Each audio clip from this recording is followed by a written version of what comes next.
Share lang natin tong ating remote control po na ilaw dito. So kahit malayo, sinubukan natin na 5 to 8 meters, kayang-kaya naman kahit yung device natin is nasa loob ng kisame. So ngayon po, tuturo ko sa inyo yung pinaka-wiring kung ano yung ginawa natin dito. So ito yung ilaw natin, meron tong remote control device dito sa loob na in-install natin. So mas maganda kung yung kanyang pinaka-antena, kung halimbawa is nahihirapan siyang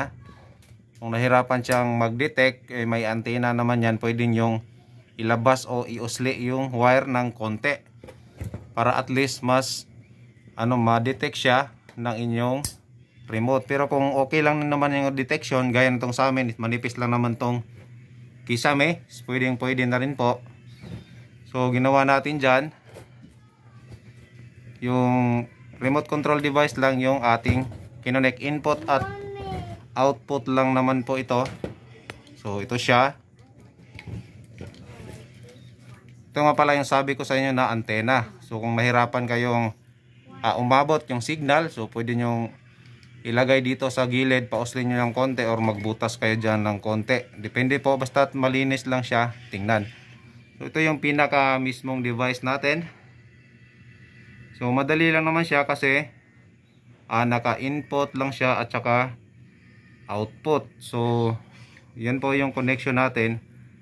Bali yung supply natin, yan galing sa pinaka-switch natin, itong dalawang gitna, itim at red. Yan po ay connect natin, rekta na po yan sa ating remote control device. Tapos itong dalawa sa gilid, yan po, rekta na po yan dito sa ating, yan, dito sa ilaw natin. At pagkatapos nyan ay pwede na tayong mag-control sa ating pinaka remote. So ito, ayusin pa to, hindi, kasi nag-testing lang tayo. Yan, yung tape nito hindi pa siya naayos.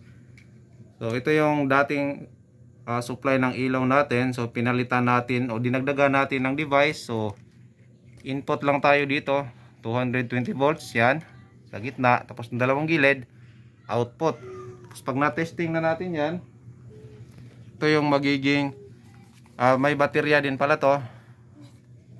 So bali yung binili natin to is hindi kasama yung battery. So kailangan nyong bumili ng battery. So ito siya, itong maliit na to. So battery nito ay, check natin, to 12 volts po ito na 23 amperes. So yan,